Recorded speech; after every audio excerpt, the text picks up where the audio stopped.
Hello and welcome to the Beyond B2B Marketing podcast. I'm Lee Oden, CEO of Top Rank Marketing, and today we're talking with a force of nature in the B2B marketing world. I'm talking about this super smart, amazingly charismatic, and all-around good human being, director and co-founder of B2B Institute at LinkedIn, Ty Heath.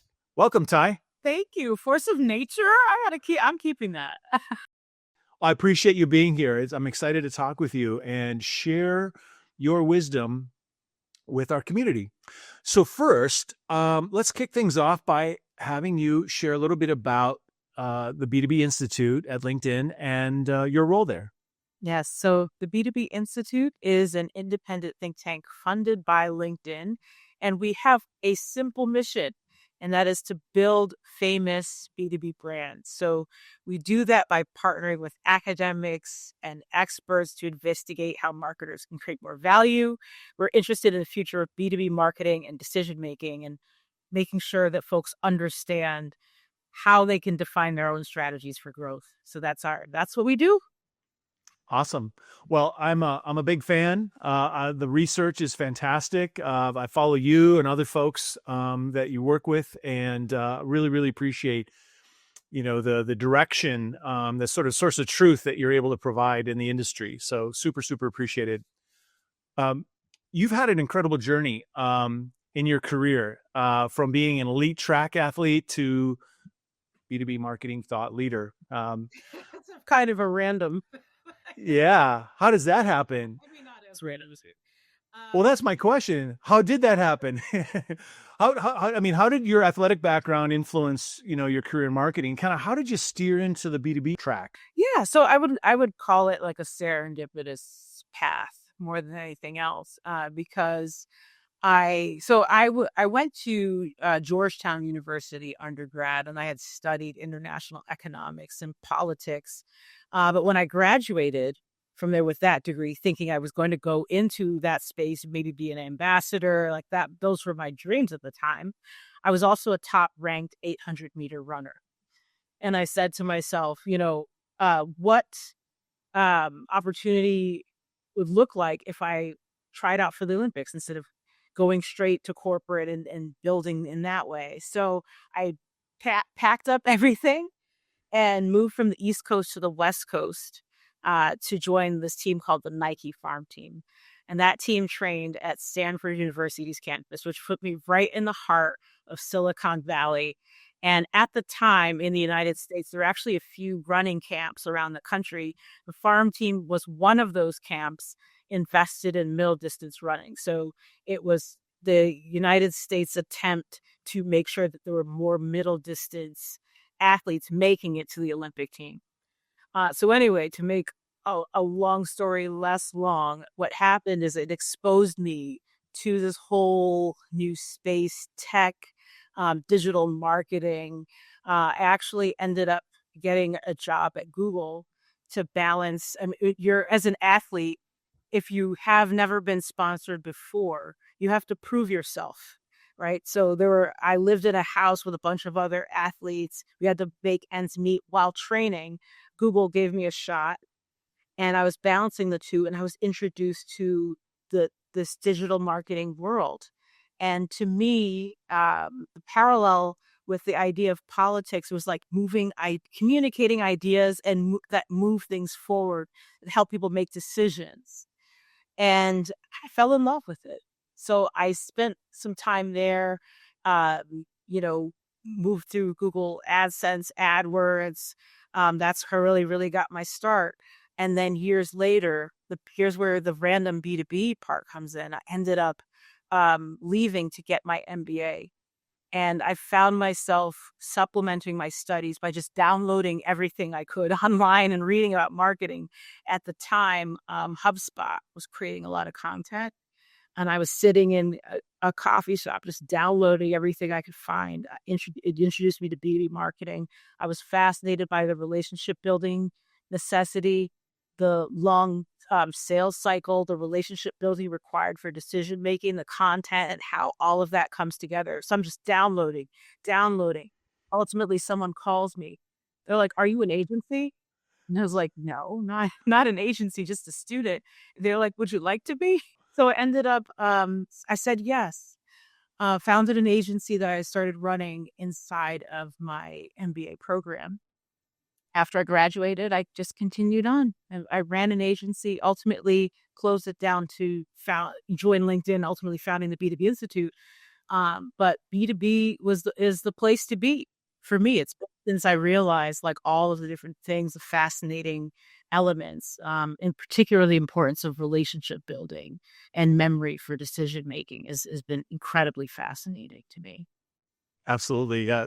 If you're in business, you've got to be doing business on LinkedIn, right? Mm, that's Absolutely. exactly. You know, you've said in the past something that is near and dear to my heart as a B2B marketer, and that is that it doesn't need to be boring. I'm kind of curious, based on the research you've been involved with at B2B Institute, what Yeah. tips, advice, recommendations do you have for marketers that want B2B marketers specifically to include more creativity and storytelling in what they're doing without, losing credibility? Mm. Yeah, we owe it to ourselves, actually. We really do. Because I think it's actually the beauty of our profession is that it's both an art and a science, right? So we don't want to forget the art part of it. And there's an opportunity to actually there's no opportunity. Let me put it this way: there's no opportunity for you to communicate credibility if no one's paying attention or if they don't know who you are, right? We at the B2B we say the brand that's remembered is the brand that's bought. And then beyond that, I would say even if you're remembered and you're capturing attention, it's very hard to act or for people to act if they don't feel something. And so I think when you think about it that way, creativity becomes very fundamental to our craft. And I think it's actually an opportunity. And this has been one that we've been on since the inception of the B2B Institute, which is that brand and creativity communication is actually one of the single biggest competitive advantage places for us to invest because B2B historically, for many reasons, whether people feel like it's creativity is not a serious thing to do from a decision making standpoint, people feel risk in investing in that way, or maybe perhaps thinking that decision makers are rational. All of them are rational decision makers. So for various reasons, we haven't invested in that. And so for the B2B marketers that choose to take on that opportunity, the upside is huge. I think we've made a lot of headway. The mission continues, though, on that. We've got a ton of research that speaks directly to that, whether it's our cashing in on creativity, better, bolder branding is a more recent piece, but this is a space that I think has so much more runway for our category. Absolutely. The storytelling is such a key part of differentiating and standing out. And there's an adage that we use in our own company. It's no longer, especially as it relates to B2B content and the legacy of B2B content, and that is, it's no longer enough to inform people. You've got to help them feel something, and that's a big part of that storytelling mandate, in terms of the opportunity to create experiences that do connect with people. And obviously, we have our obligations to provide the facts, as they say, facts tell, stories sell, right? um, to justify the decision that they're making, but really opening the door is going to require some sort of emotional engagement and connection. Because after all, as the people behind the bees, the bees are people too, I guess. Exactly. Exactly.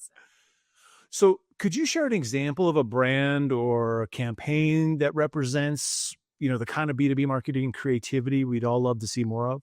Yes, absolutely. So I've had the pleasure of being a judge on like a couple different committees.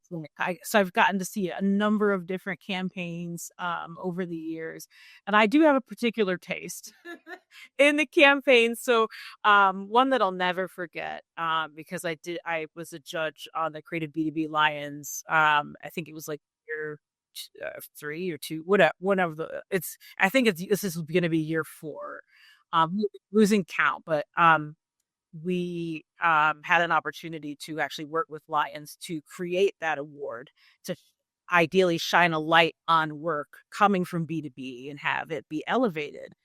So it was amazing meeting with those folks. I'll never forget the Workday Rockstar campaign because reviewing so many different pieces of creative, I felt that it hit the mark in terms of like humor, memorable celebrities, clear message and pull through.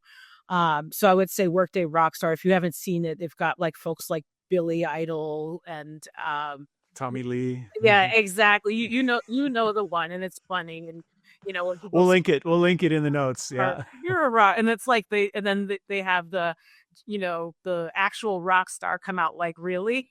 So there it's I thought it was incredibly memorable. But other pieces of creative, Monday.com has a really fun one out right now in market. A company worked with over the years, SAS Via. They have this one where people are like drowning in data, and there it's like somebody in a cubicle. It's like filled to the brim with balls, and you're trying to make sense of it, and the person's drowning in the data. So it's symbolic.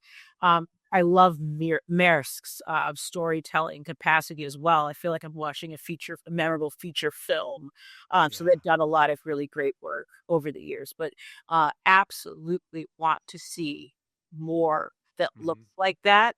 And I actually hope we're heading into Cannes now again in this June, so I'm excited to see what comes out this year.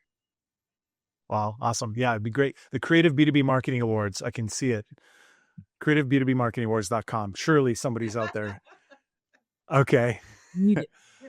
So creativity and creators, right? There's a connection and between, especially on LinkedIn, creators and video content is booming. And I'm just wondering, do you think B2B influencer marketing has finally matured? And what should marketers be thinking about to take full advantage of this idea of influence in a B2B context?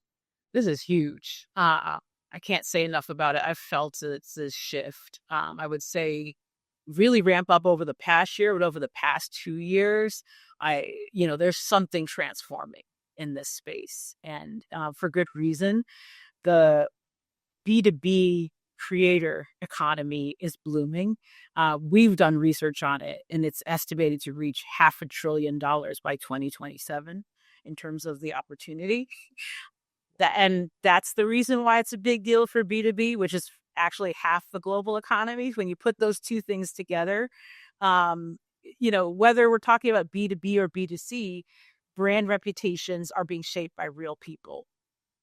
And that's what's starting to happen on the platform. So it's interesting because I would say there's still a lot of groundwork that needs to be laid because there are two parts to the framework. We need voices that are credible to connect with brands to deliver the message. But I would say there are folks that maybe don't, they're thought leaders, they're experts, but maybe they didn't really think of themselves as creators, right? There are some folks coming over from B2C. Yeah, but I think that there's still a lot of blooming people there are still learning like how do I convey content? How do I create how to work with a brand successfully? It's still in a very nascent stage, I would say. And then even just like helping people understand like what makes a difference there, because in B2C it's more about the celebrity of it. It's more about like the taste making, whereas in B2B you've got some super big people with super big followings. You've got people with you would call like micro influencers or micro creators.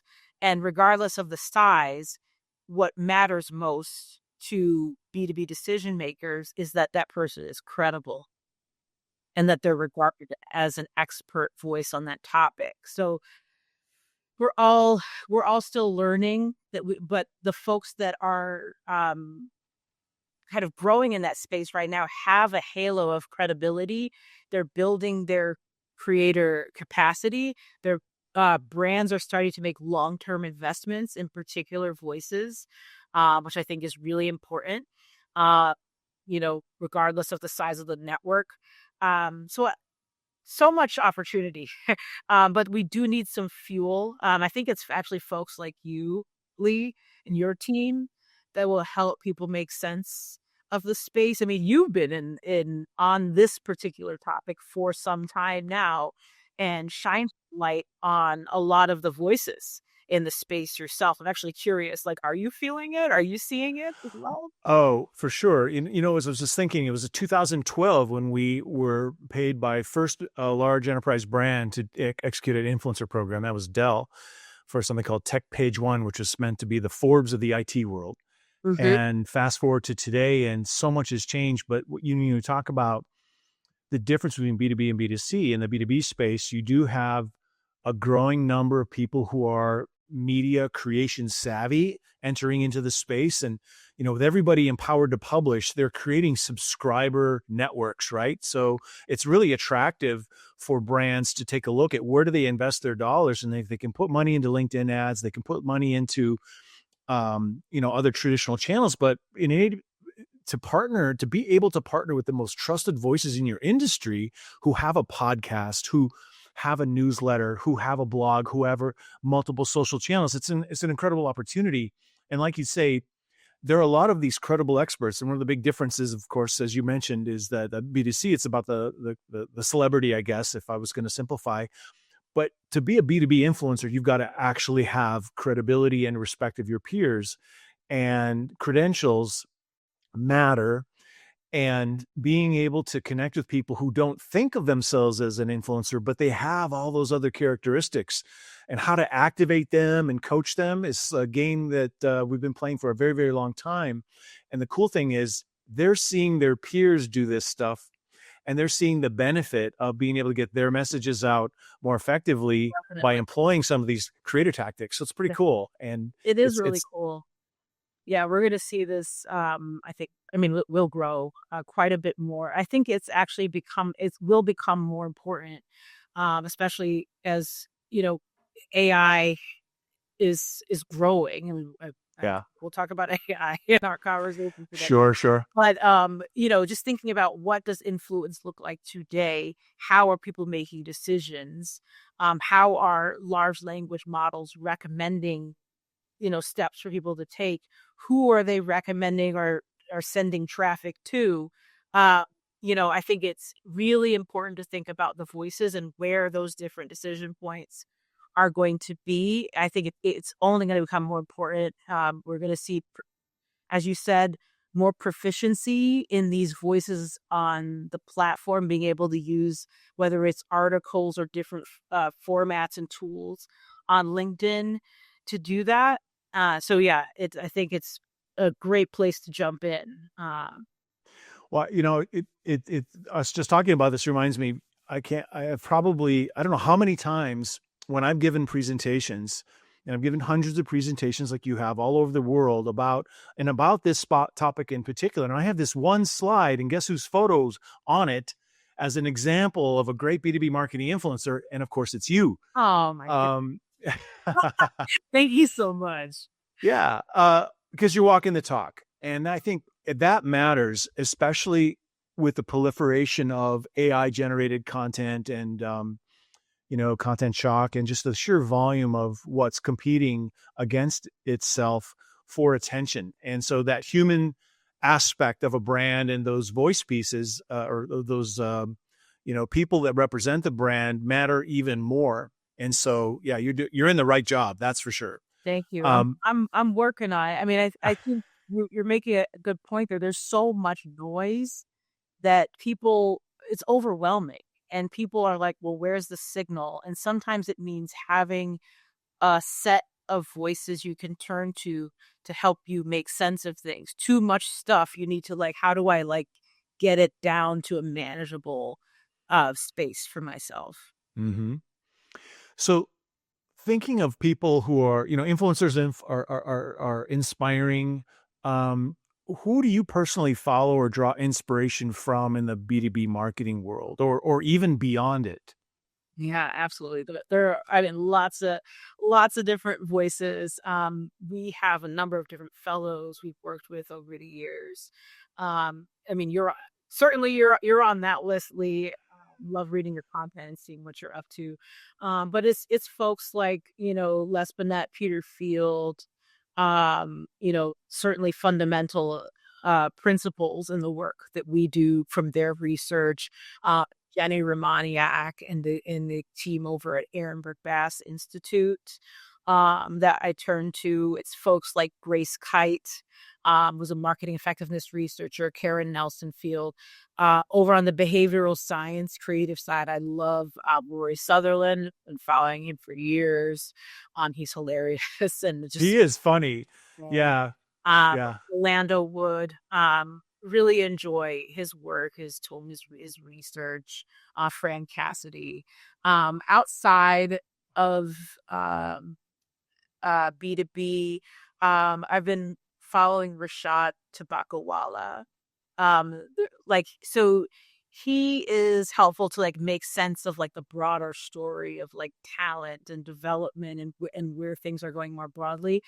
I think actually on that point, I think uh, it's important to have folks that are marketing adjacent because I think some of the best ideas come out of like the mashup of two ideas seemingly unrelated, but that when you're like, oh wait, how do I take that and apply it also to this? And then you start to make connection points. Uh, I also have this is like part of the creator conversation we were just on. I just shot a video that I hope to post next week, and it is about how creative ideas come to life and how they come to life when you're sort of not doing anything, this like unconscious period of synthesis. So I think it's important to take in the things from folks, go to events, talk to people, take it in, debate it, and then go stare at a wall. Go stare at a tree. Go stare at a tree. Go stare at the ocean. Run on a treadmill. Um, or walk. And then it's so funny what starts to happen. Because I think it's important that, of course, there's so many great ideas, but part of what we want to do is then think about how we synthesize those things and then come back with a new point of view given that synthesis. That's really where the magic happens, I think. Mhm. And I love that you mentioned treadmill because that's it's funny. I started well, last year was a bit of a running journey, but this year I've slowed down a little bit. But I listen to a podcast when I run now. I'm not rocking out like I used to. And it's funny how the first 10 minutes I'm actually listening to the podcast as I'm running on my treadmill. But then after that, I just start thinking. I'm like, I hear the noise, but I'm processing and synthesizing and sort of reconciling what I'm hearing against what the thoughts of the day, the issues of the day. It's interesting and it's important to It's do. important. And then just have your little notepad or like something to like write it down right after. Yeah, exactly, exactly. So I'm sure you get questions about LinkedIn itself all the time, because it's the place to be, right? I think that's I'm sure that's a LinkedInism. So what's your best advice for making LinkedIn content more impactful? Yeah, I'm gonna take it like super high level. We're gonna zoom out big time. And because I think there's a lot of like tactical, like small things that people always say. And I think the key to impactful LinkedIn content voice is to really think about what we talk about is in our research, which is to invest in mental availability, invest in having distinctive brand assets. Uh, this is critical. And your consistency matters more than like the frequency. Like have a steady presence that builds mental availability with people, whether you're a person as a brand building that way or a business. That's how you start to influence purchase decisions. So it's mental availability against whatever it is that you are solving a problem in. So we talk about, buying situations. We talk about the 95/5 rule all the time, which is like this principle that 95% of buyers are out in the future. So we want to build ourselves up in their memory so that when they come ready to make a decision that you're one of the brands, whether you're a company brand or a person that they think of as someone to solve that problem or take that thing on. And you're doing that by associating yourself with the thing that you deliver on, that you solve, first and foremost, but then being memorable at the same time. And so when you think about distinctive brand assets, whether it's, logos, the sonic branding, characters, fonts, a way of doing something, whether it's a visual hook, there's so much that can be done and invested in, so that you not only have someone remembering you, but they can attribute whatever that was to you and your company. Uh, a lot of people tend to think like success looks like going viral, which is great when that happens. But I think it's more about being consistently distinctive. Uh, and going back to what we talked about, like the B2B, what I would characterize as the B2B brand challenge. It is really about like appealing to the emotion. Like I think this is the other thing I think that's going to happen, Lee. I predict that the content on LinkedIn is going to get better, more compelling. We're going to see an improvement in storytelling. A lot of the things that people, because they'll sit and scroll on other platforms, maybe taking in entertainment content. We're going to see some of that come over and be applied to B2B, in an improved way over time. So I also think that the other thing to do is think about how you're bringing some of that to your content, because that's what keeps people coming back. That's what sticks, while at the same time delivering that halo of credibility. The folks that are going to do most well are going to be able to bring that entertainment value while still delivering that message of expertise. It's interesting. I think there's this interesting combination of expertise, entertainment, and inspiration, Absolutely. or connection, connection with others. Posting on a social network, publishing content on a social network does well when it's a team sport, as opposed to, distribution only. And I think brands are finding that the old ways of simply distributing to the audience that have followed you is just not going to be enough. And it will make sense to make part of the content creation and distribution effort also a community development and connection effort simultaneously. Mm-hmm. But that's just my opinion. Absolutely. Yep. So there's, as you say, a lot of advice about how to be more effective on LinkedIn, whether you're an individual or a brand. Are there any misconceptions that you think are worth clearing up? Yeah, I mean, I would say don't overestimate the power of simplicity. I think people are maybe trying to do too much sometimes, and that it tends to get overcomplicated, right? So, I think the most effective content is simplifying complex ideas into like really tangible things that are easy for people to process and remember.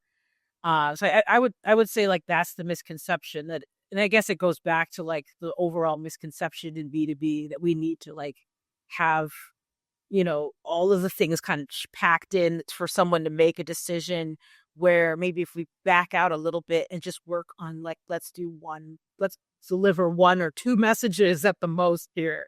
Let's not have to pull all the weight here and then in one station. Yeah, you do see people trying to put out like one content asset, and this is tofu, mofu, bofu, all in one shot. um, Word salad, right? Our acronym salad. Yes, keeping it simple, just leaning into being remembered. Yeah. And that's not to say that I'm saying only short form content. I think there's one of the other evolutions we're going to see is like, I think a mix of different types of content. I think there's maybe a misperception that we need to do like a minute or minute 30 only videos, but I think we can say that there are people that want to dive in and really like, tuck in to a longer piece of content or will watch something if it's entertaining. Yeah, yeah, for sure. So let's switch gears now finally and talk about that elephant in the room, AI. Um, I'm curious how, whether it's personal, professional, how have you been experimenting with AI? And as a follow on to that, what do you think some of the biggest opportunities are for B2B marketers when it comes to AI? Yeah, I'll start with the the last part of your question, which is the what are the opportunities? I think the biggest space is like the productivity gain. Like, we do a lot as marketers, right? I love when I see like the jokes of like, how do you know when you're a marketer? And like the person's like desktop is like littered with all sorts of like stuff that's going on. There's like a gajillion tabs open.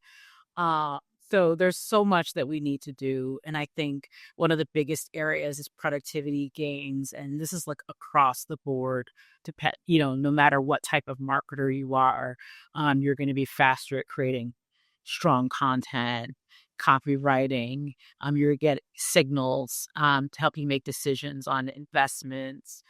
So there's this huge productivity gain applications for marketers. I would also say, and this is like the other area where I personally have felt very, where at least where AI has been really nice, has been the space of like idea refinement and sharpening. I think that having a clear message and strong ideas are some of the most important things to be able to get across as a marketer. But how do you get there? Part of it is like, of course, you have a team. I think part of it is the creative tension.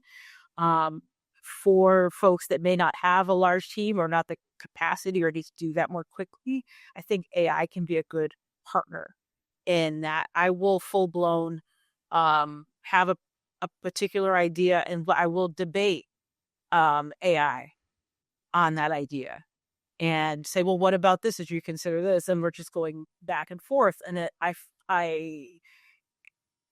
like, for example, like, was it two days ago? This is like random, but it was like 8 p.m. or something like that. And I was just sitting on a couch and like something occurred to me. And it's not like I'm going to call up my colleague and interrupt their evening and be like, hey, um, this thing that I'm thinking about, I really need to talk to you about it right now. Let's like riff. But I can like pull out my phone or whatever and just like put it in and then have a debate Yeah. sitting there. I'm Are that you, yeah. I was going to say, are you doing that through your voice usually, or are you doing it by typing? I've done it both ways. I've definitely done it both ways. I think I need to. I could benefit from being more proficient at using the voice, so it'd probably be faster. Um, yeah, still a little old school in terms of the typing, but yeah, definitely. Yeah, I've been thinking about that lately. That's why I ask is, I'm like, I need to develop that muscle, if you will, of being able to, from a verbal standpoint, have this exchange and this sort of, there's some experiments I want to kind of have planned in terms of ideation and like you say, idea refinement and that sort of thing. That would be interesting. So what keeps you in I mean, I'm thinking about inspiration, and you bring so much energy and enthusiasm every single time I've had the luxury of being able to see you in person or digitally or virtually like this. And I'm curious what keeps you motivated, so motivated in your career. Yeah. Thanks for that, Lee. And back at you, back at you.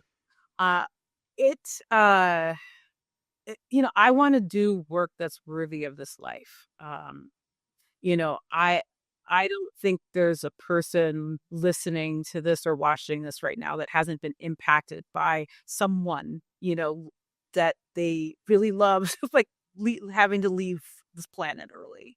You know, we're all impacted by that. And so as I think about um, this time that we have, that we don't know how long we have, right? I want to do things that are worthy of my life. I would say a couple years ago, I was introduced to a woman named Sylvia High. She's amazing. And she is a coach, mentor, amazing individual who introduced me to this framework called My Irresistible Life. And I was going through some tough stuff at that time.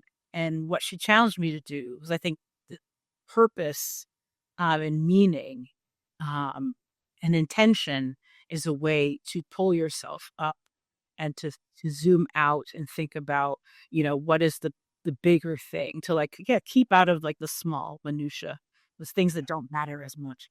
But anyway, she gave me this exercise and she was like, I would like you to write the story of your life looking backward from the time of your death. I know that seems kind of morbid, but I was like, whoa. And she's like, I want you to like divide your life into like different areas and do this exercise. So whether it's like relationships, finances, your professional life, your values. And so the first time I did this exercise, it was super hard, really, really, really hard. I can imagine. It but I've been doing it. This will be year 6 now, and Wow. it has got not only has it gotten easier, it's gotten more detailed, and it has served as a North Star for me over the years. I make choices in alignment with, because I'm clear on like where I want things to go. Is it an exact match? No. Am I directionally moving there? Am I closer to that than I would have been? Absolutely. Absolutely. So I challenge folks to do that. It's been super rewarding for me to do that work. That's fantastic. I mean, it's the difference between, reacting, living life reacting to things versus living intentionally, right? That's I love that you shared that. Thank you. Um, so looking to the future, what's something you'd like to see change in the B2B marketing industry? Maybe over the next year or more. Yeah. I want folks to see the value of marketing more. You know, we're in the space as marketers and we recognize it. We recognize the role we play. I don't think that folks recognize how significant and how important it is. Uh, the role of the marketer, whether it's like building the creativity, the entertainment, but also the fact that it's risk mitigation for when things aren't so great. When like marketing is often the first thing cut when there's any sort of uncertainty. But, you know, uh, if folks recognized, what it truly meant, I think that people would regard and understand and plug in a little bit more. So I do want marketers to understand the value that we're delivering so we can articulate it clearly for ourselves. But I also want the other parts of the C suite and the industry to understand and then also understand how to collaborate with marketing effectively to, um, have, you know, even more success. So those are some of the things I would say. I also would love, things are changing across the industry. I think, hearing from like more voices across the industry on this is really another thing that I'd be interested in seeing. Like, so many things are changing right now. It's a huge opportunity. When I say voices, I mean, I want to see B2B creators jump in there. It's a kind of a call to action. You're an expert. Maybe you didn't see yourself and as a creator, but the opportunity is there for you to help drive this car based on your expertise. So I would say that's the other thing I would say is like jump in there, and marketers go find those people and give them a platform. Yeah. Yeah, absolutely. You know, there's so many ways to do that. There are, formal, informal mentorship. There are even companies like us that, have a pretty good slice of our consultancy is around influencer marketing. And we have a category of it we call up and comers. And in the campaign architecture, we talk about different types of influencers to work with in different contexts. And one of those contexts is the idea of, if you can work with an influencer, you're famous for a day. But if you help someone become influential, they're going to love you for life. And so there's people coming up in the world that express talent and have the roots of greatness in them, and when partnered with a brand, can really, really accelerate mutual value, and especially for the audiences that they share. That's so So yeah, I love that you said that. It's so true. I feel like so I'm, you know, dipping my toe into this as well, and more than dipping my toe into it. I've learned a lot. Am I fully seasoned? Absolutely not. But I'm doing the work. But I think um you know, having someone believe in you and invest with you for the long term and recognize that there's a learning curve for you too when you are not born into that space. That's not how you got your start. You have the expertise, but maybe you don't know how to shoot and edit a video just yet. Maybe you are still thinking about like there's so much to this. Uh and so there's growth that needs to happen there. So super cool that you have that solution available. I think more of that kind of incubator. I don't know what to call it exactly. We need like incubators or something. yeah, influencer school, creator Well, school. yeah, something. I don't know. Yeah. Well, this has been great, and consistently, I have the most enjoyable and insightful conversations with you. I appreciate it, um, and I know that our community is going to enjoy this as well. So, thank you so much for taking the time. Oh my gosh, you're Um, so welcome. Thank you for always creating a wonderful space to shine a light on our work. Absolutely. By So, our work, so I mean B2B. I understand. No, um, Yeah, what's the best place for people, or what are the best places for people to find and connect with you you know what I online? say. Yeah, of course. LinkedIn, yes, no. Yeah, Please do feel free to connect with me on LinkedIn, Tyrona Heath. And we also have the B2B Institute on LinkedIn as well. If you want to follow the research, I share research and thoughts and creator content from my channel. And then you could find all the goodness there. And also b2binstitute.org is our website. fantastic. Thank you so much. So I want to thank you for tuning into the Beyond B2B Marketing podcast. Make sure you do subscribe so you can stay tuned for our next guest. And remember, there's no better time than now to break free of boring B2B.